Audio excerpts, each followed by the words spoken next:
bintang ini, aku diperangkap oleh kemewahanmu.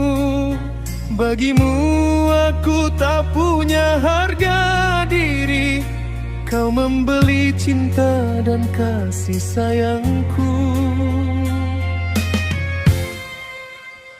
Seringkali ku berkata padamu, cinta memerlukan keikhlasan, bukan dibina atas kebendaan yang bakal menjadi ungkitan.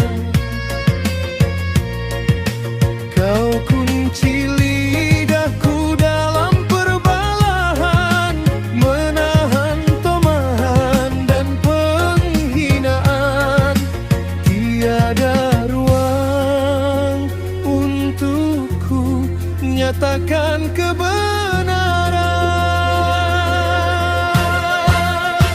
Setiap bicaraku tak bermakna buatmu, padamu aku yang banyak membuat salah.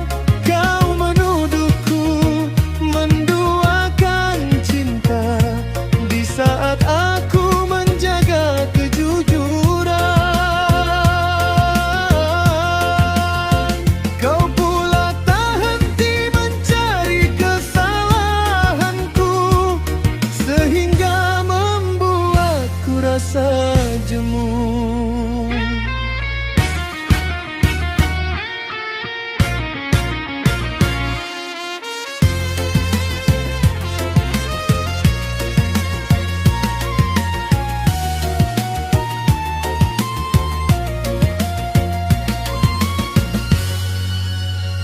Perpisahan yang terjadi ini telah membuat aku lebih berhati-hati.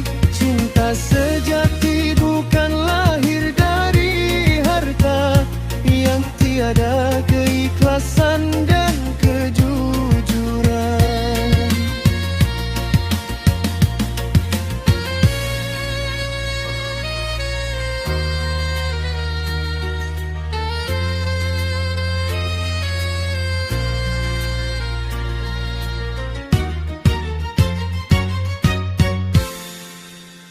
Setiap